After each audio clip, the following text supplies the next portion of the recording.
and welcome to this podcast. And my guest today is a phenomenally interesting person, as usual. But she is somebody that was described by a mutual contact as one of the most positive people he knows.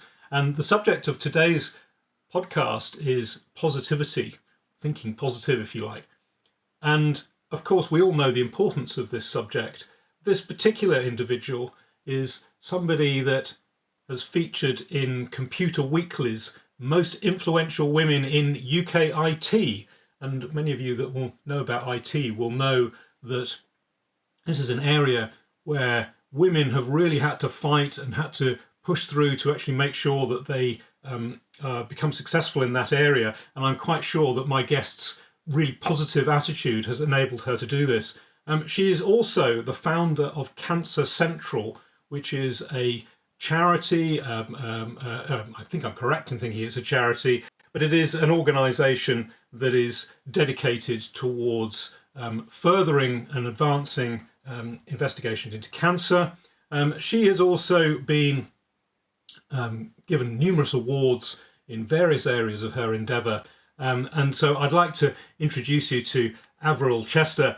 Avril, it's wonderful to be with you today. And I hope I got that introduction correct. Is there anything else that you need to add to that, please? I love that. Particularly your... Okay, great. Thank you. Lovely to be here. Thanks for asking me. So first question really, Avril, is, in terms of positivity, as I say, this mutual contact described you as such. Where does that positivity come from? Is that something that's natural, or is that something you've had to work at and really really drive through your career?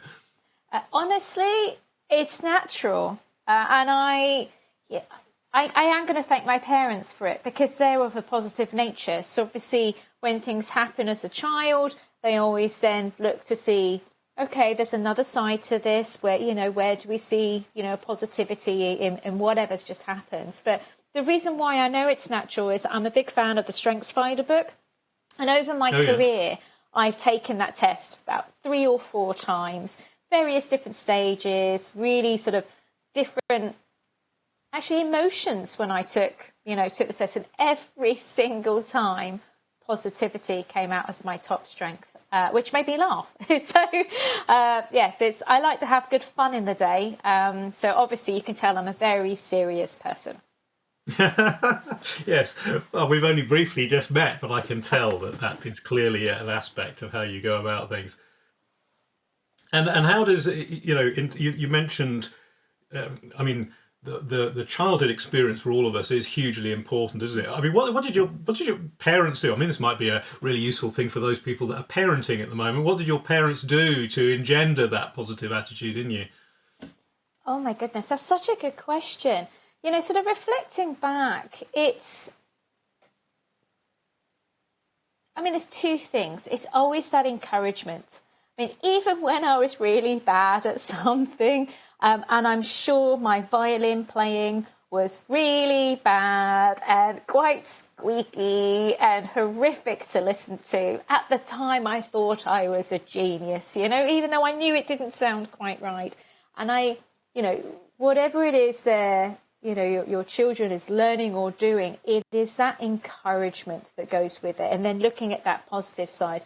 Well, that's great. You did a couple of hours today. Well, why don't we do some more? And, soon you'll be in an orchestra, and looking forward and always showing that sort of dream, and I'm a bit of a big dreamer. I like to apologise to my partner, because he regularly gets random stuff from me going, ooh, a couple of years, let's go and do this. And they're all just pie in the sky craziness. But I think that dream, and I think that positivity, I think sort of flipping it on its head when things haven't worked. What have we learned? Wow, that's new. That's really great. And just sort of taking out that sort of negative feeling and negative sort of, you're a really dreadful violin player, Avril. It's, you're learning music and you're learning to a new area. Have you kept up the music then? Oh, I wish I did. I loved being part of the orchestra at school. Absolutely adored it. And I tried a bit of piano playing, and I really wanted to play the drums. And you know what? you hear of life taking away, and unfortunately life took it away, and maybe in future. Yeah, and you've had huge success in other areas. I should have said in the introduction that in fact you are the recently appointed Chief Technology Officer for the Royal Pharmaceutical Society. Tell us a little bit about that, and the again, keeping to the subject to some extent. How did you find yourself into that? Because that's, although obviously the technology side is your kind of core strength, isn't it? Your core skill area. It's a new area. How do you find yourself adapting to that? I love technology. I'm fascinated by it. All the things that we can do in terms of producing output and impact, really, is that social impact side. But yes, very new into the Royal Pharmaceutical Society. Adore it. They've all been so fabulous because it is a new industry for me, obviously, or medicine. The language is something that, for the first time in my entire life, I have a glossary at the back of my little notebook because I'm trying to follow all the language that's going on, and everyone's just being so kind to me, going, "What was that again? Was that this? Oh, okay, no, it's different." But it's just so much opportunity there. And I think my favourite new word, if I may share, Nigel, my absolute favourite new word at the moment is pharmacogenomics.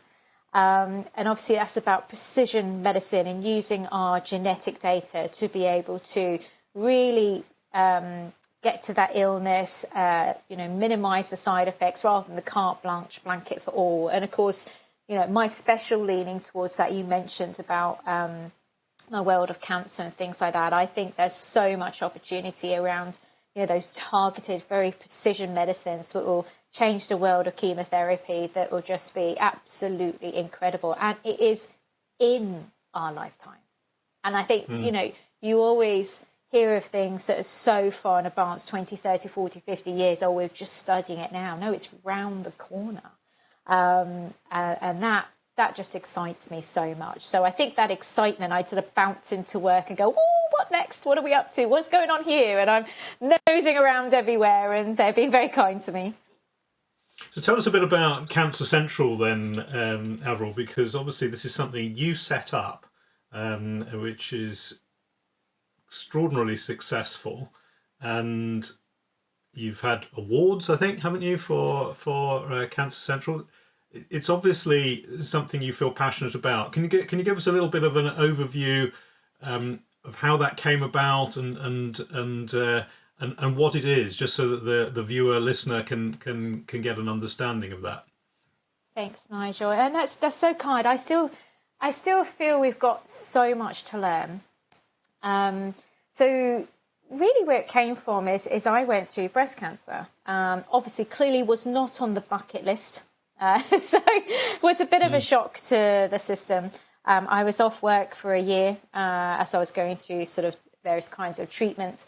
I am going to draw upon, if I may, just one particular story. And I remember it was mid chemo. And in fact, I'd gone through a divorce just before this. So it was the best 2 years of my life, Nigel. So I'd moved home. So I was back with my parents. With chemo, what I didn't personally realise is you actually come home with a goodie bag of stuff as well, that you need to take different kinds of drugs and injections at different times and all this. It's quite confusing. And I remember Mum coming into my room one morning, checking in on me, making sure I was all right. And I could see her eyes, and there was nothing that I could say to make her feel better. You know, and you just sort of, it'll be all right, Mum. Do you know what I mean? That's not, thing. And this very strange feeling sort of came over me, and I think that's kind of linked to the positivity and everything else. I'm a believer, and I just turned around to Mum and I said, I meant to go through this. I don't know why, and wow. But I have this really strong belief I'm meant to understand this. And of course, Mum looked at me kind of a little bit, I'd rather you don't have to go through this, thanks very much, And we carried on and everything else. And as I sort of sort of carried on in my way, I realised I couldn't find the information I needed. And I thought, it's a bit bizarre. I'm a technologist. Surely I could search. Surely I could search. And I began to find that I couldn't find what was around me. I didn't know what keywords to use. I mean, there's amazing support and providers and everything else out there that you've not heard of because you don't know that they exist. And that's really where Cancer Central came from, because having gone through that experience, I began to realise that, hang on a minute, this is all a bit difficult, and it shouldn't be. And particularly I find that those very small organisations, those amazing initiatives that local people have pulled together, they don't have the money for the SEO. They shouldn't need to advertise. This should be accessible and easy to get to so people can connect. So that's really where Cancer Central sort of came from. We want to become the go-to place to find cancer information and support. We've won awards through really our approach, and we're the first sort of health tech AI platform guiding people to cancer, which has just been absolutely, truly amazing. We pull information from NHS Digital. And of course, the one big thing that I really want to share here, and the thing that's been the most incredible to me is, you know, when you start something, you go, hey, I remember announcing on LinkedIn, I'm going to start something called Cancer Central. I have no idea how. I've got no money, but it's fine. We're going to do this. And apart from the fact I still have no money, but what's been absolutely phenomenal is the people that stood forward and said, can I help? And what's happened is this whole organisation has been built through pro bono donated hours, over 60,000 donated hours. So everything you see, from the policies, the website, the design, the branding, the development, people have donated in their spare time. Over 250 individuals and 50 organisations have come together. And of course, I have a backlog as long as your arm. I know things that aren't quite working on the site. I'd love the content to be richer. For me, once you go to the site and there's a richness and depth of the content, I know we can really go out, nationally and we are national, but really go for it and say, we're here, come and find the information here. So we've got a bit of a pivot going on at the moment, bit of a concentration on the content, get that richness of information. And I think we're just about to crack it after several different workings out and different approaches. But I'm just so grateful. And if I may, I just want to say thank you to absolutely everybody that's believed in this idea and is constructing this with me. Oh, that's fantastic. And it's an amazing achievement in terms of what you've done, Avril, and in a way I wish I had more time to talk to you about that, because also, as I know you're aware, then a number of the people that are likely to be watching this are in some way connected with healthcare. There are a number of my contacts, in fact, who are involved in oncology in one way or another, and it might be a way of getting perhaps a little bit more involvement. I don't know whether you've got any kind of company sponsorship as yet on that, but or whether you're interested in that, but that might be something for people to be looking at. Okay, all right. Well, there may be some people that we can get mutually interested in that. And then, of course, in addition to having a challenging job and the massive challenge of coming through a health issue such as you've had, you've also written a book as well. So tell us about that. You see, we can see where all this positivity drives you, but tell us a little bit, a quick bit about the book as well, if you could. I love this segue. Plug. There it is. Magically, here's the book, everybody. So Tech, Treats and Treasures. Some people may be listening to this, so I'm going to repeat that. Tech, Treats and Treasures. So, so in case anyone's listening rather than watching. Yeah, so thank you, Nigel. It's basically a book, a bit like how Cancer Central has been constructed. It's a book where over 80 leaders have contributed stories, nuggets of advice, and I've narrated it. I have to say, Nigel, that was really terrifying. Because you kind of think, have I flowed that right? Did that story go well in that chapter? What happens if I did something wrong when I was copying and pasting information? So the responsibility felt really long. And what's a quick synopsis of what the book's about? So it covers quite a lot of things. So it's insights into fun stories around technology. There's some amazing ones, obviously, covering the pandemic. How can we not? So things that happened in the House of Lords and Arsenal Football Club, and then using data for good, such as data flow with the London Fire Brigade, of course, technology carbon footprint. There's how to deal with change. There is a story about potatoes, which I won't ruin for you, but absolutely adore that story about potatoes. And then we finish on hope. And it talks about the future of technology, really around precision and sustainability and things that we can do. So it's a journey. It's got hints and tips about how to manage your time, particularly because technology is everywhere. And I know we all get kind of like bombarded with it. And then proceeds of the book are supporting Cancer Central, which is wonderful. Yeah, very good. Well, congratulations on that. And that was recently published, wasn't it? Very recent, and I'm over the moon, Cher. So we're within the first month, we raised £1,000 for Cancer Central, which was absolutely incredible. I keep pinching myself. So yes, it's available from Nugget Store, Go.uk, and also Amazon.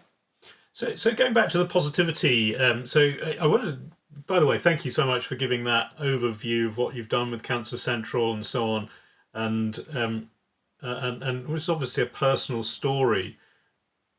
And thinking of that, and thinking about the subject matter of positivity, how do you, Avril, manage to keep positive? And you talked about your poor mother there, because of course when somebody's got cancer or some other, disease or condition, it's also the people around them, which is difficult for everybody to keep that kind of positive mindset. How do you keep positive? How do you do it when things around you are extremely challenging? It's okay not to have positive days. So I think there's this, I must be positive, and all of us have a blue day, a down day, a frustrating day, I don't know about you. Sometimes you go into work and you're like, bish, bash, bosh. You get through your actions, you're on top of things, and others you wonder what on earth you've done.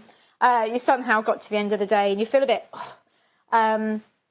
So I think number one is you don't have to be positive all the time. If something is really difficult around you, give yourself that time to have that emotion. We need to get that out in the body. It's that time to do that. And then when we sort of get through that emotion, it's that pick me up bit. Right, how am I going to look at this differently? Where can I go? What opportunities are there? What small thing can I influence? Because actually when things are outside of our control, you can't do anything. So what is inside my control and what can I take charge of? And that really does help with being positive, because you are being proactive yourself. And I will share, whilst I was, and I am of a positive nature, when I went through cancer, my personality changed. It literally flipped. I was very, very, very low. I didn't want to see anybody, and I didn't want to talk to anybody. It's like I disappeared. And it's okay to have those times, so I think that's the reflection is, have those times and then look at what you can influence to pick yourself up. And one of the things that actually my breast cancer nurse shared with me that I've carried forward is there's radiators and drainers. And in your life, you have friends and family and everything else, and you know who they are. You have those radiators where whenever you're with them, you feel just like, oh, you're just so great. You make me feel fabulous. We have a great time. And then you have those drainers that constantly sap on your energy, your needs and demands. And when you are not feeling positive or 100% yourself, it's okay to just, I just focused on my radiators. Yes. So you're looking for those people that will support. Yeah. Yeah. Yes, it's a harsh reality, isn't there? I mean, one can have loved ones who can be in either camp, Yeah. and I think there are definitely times when you need to surround yourself with people who are supportive and are the radiator that will allow you to have that period. Because you're absolutely right. I completely concur with that. I have been fortunate enough to have been told that I'm a very positive person, which I take as a huge compliment. But of course, I've had, and I can tell you when we went through the pandemic and we had great setbacks with my business and all of these kind of things, and none of us really knew what the outcomes of things were going to be, did we? And and we all have those days or those hours of sometimes of despair, and we have to know that fundamentally, in a way, that is your body, isn't it? Kind of just responding to events and not to beat yourself up too much about it. And then, as you say, focus on finding those other people that will radiate positivity, and enable you to get back to your more natural state, I guess. Um, so yeah, no, I think that's fantastic, and I guess, and forgive me for mentioning this, but I said in our discussion before we started recording this about, and in fact I did mention it in the introduction. Obviously, IT is still an area where women, particularly at the most senior level, are really quite underrepresented. You've reached pretty much the top of the IT profession.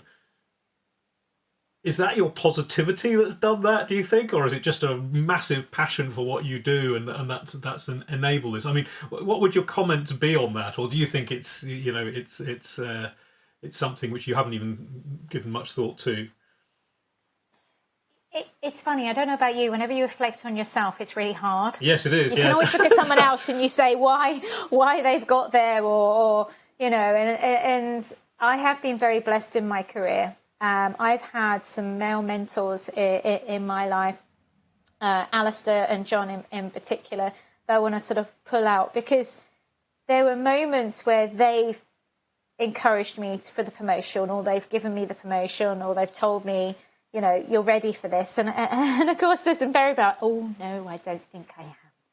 I'll just stay here, thank you. I think I know what I'm doing. And they have encouraged me and pushed me and believed in me, and kind of went, come on, do a little bit of a push.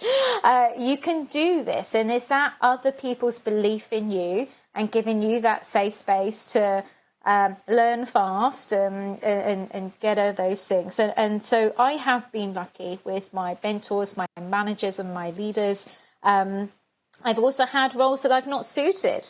You're not going to, I think that's quite the fun actually in your career, is learning which type of organisation you connect with, what not quite sure about, whether it's that client facing or big corporate or smaller, or, that's part of that discovery, isn't it? And discovery about yourself. So my career has been about that discovery. It's like, oh, I quite like this. Oh, no, I'm not sure about this one.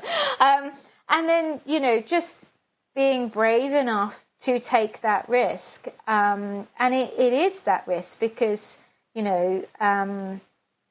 there's a fantastic nugget that I don't have in front of me that I'm probably going to do a terrible job. But when you see it in the book, and it's about your comfort zone, Nothing Ever Grows in Your Comfort Zone by Beth Younger. And it is really important because you don't grow in your comfort zone.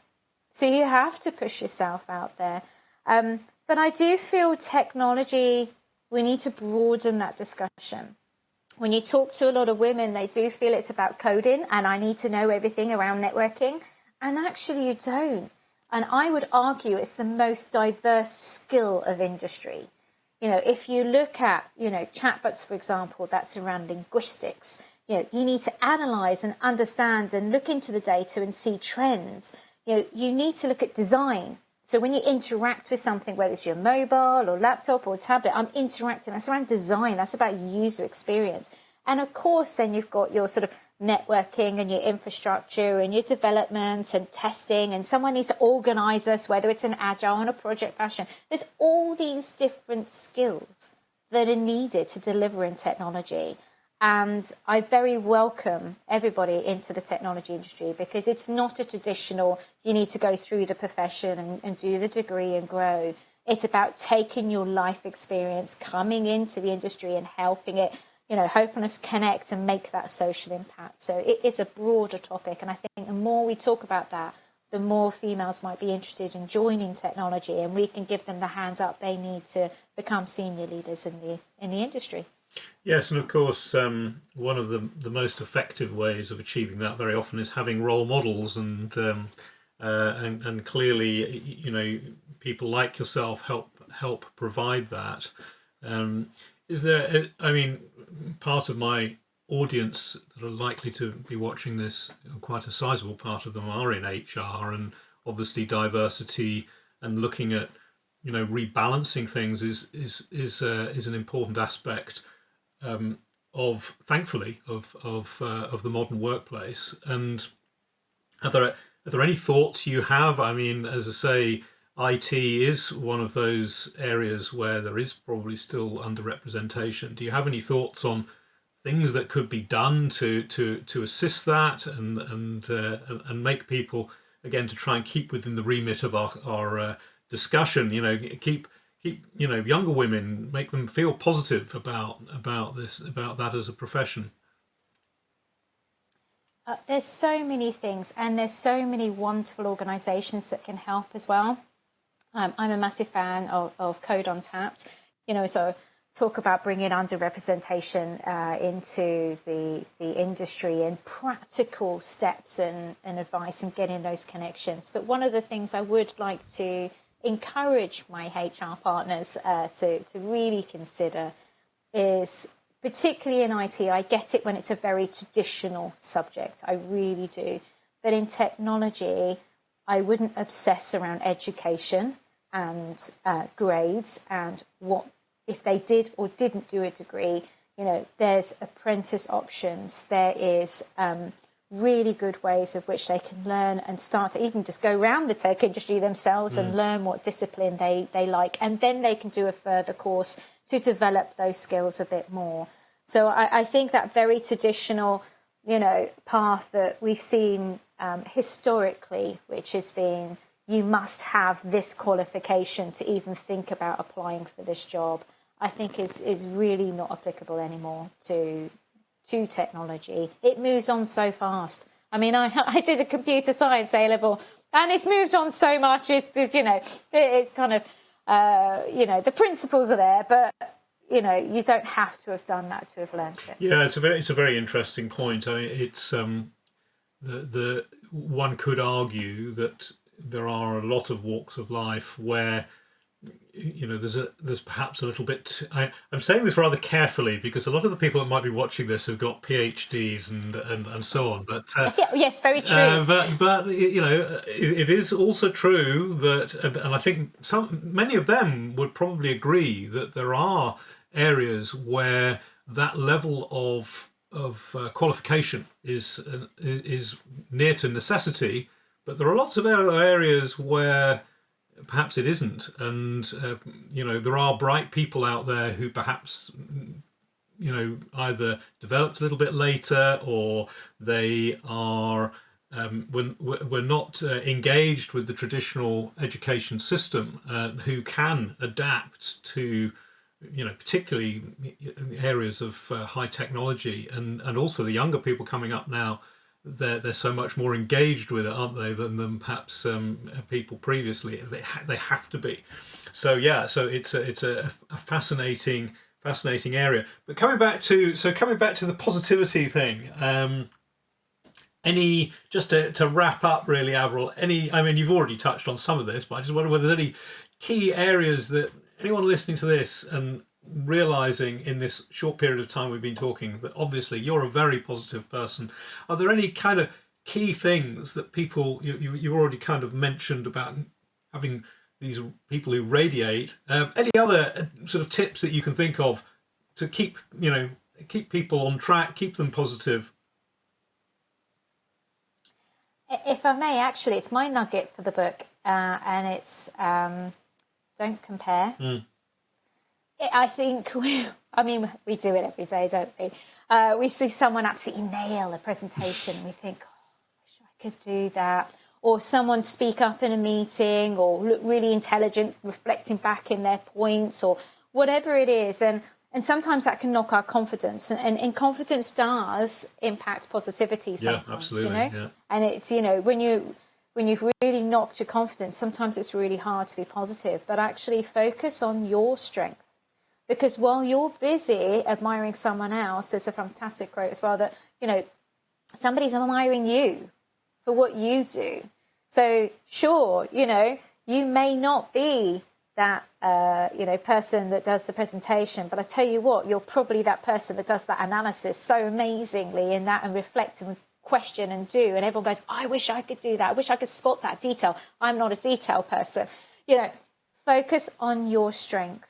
Focus on what that is, build that confidence in that strength. And then every day you can reflect back on that and you can go, yeah, I feel really good about myself, because actually positivity radiates from the feelings that you have. It's a very emotional thing, isn't it? It's not very prescriptive. And how you feel and how you feel in that day, work on those, and then the positivity will flow. I can't even say it now, Nigel. The positivity will flow. Yeah, positivity will flow. And indeed it has from this discussion, Avril. Been a real pleasure having you on this podcast, and I hope that those people either viewing or listening will look you up on LinkedIn, because of course that's probably where most people will come across this, and perhaps take some interest, particularly in Cancer Central, because it's a wonderful thing that you're doing there. A few kind of takeaways just to reiterate from what Avril said. I think. To summarise, really some really great wisdom there, and one of them I thought was this reality that some days you do have to accept that you can't always be that positive person, and you hope that you built a little bit of a, well, hopefully more than a little bit of a support network around you, and particularly focusing on those radiator people that can re-engage and re-energize your positivity. And what you said at the end there, Avril, I thought was great. Focusing on your strengths, and really ensuring that you remind yourself of what you're good at, and try not to compare too much to those people that can perhaps do things a little better than you can, because there's nearly always something that you can do that's perhaps a lot better, and a lot more focused than they can. And maybe they're even a little envious of you in certain areas without you even knowing it. But Avril, thank you so much, and I look forward to us keeping in touch. It's been a real pleasure talking to you today, and thank you for participating in this podcast. Nigel, it's been a delight. Thank you so much for having me, and thank you so much for listening. And please feel free to connect with me. Yeah, absolutely. All right. Have a great day. Thank you for listening to or watching this podcast. Our guest today was Avril Chester. More information on Avril can be found on her LinkedIn profile, and also at www.cancercentral.org.uk. More podcasts in this series can be found at our website, www.remtechtalent.com/The Job Podcast. The series is also available on audio version on many podcast platforms. I hope you have enjoyed this podcast, and have a great day.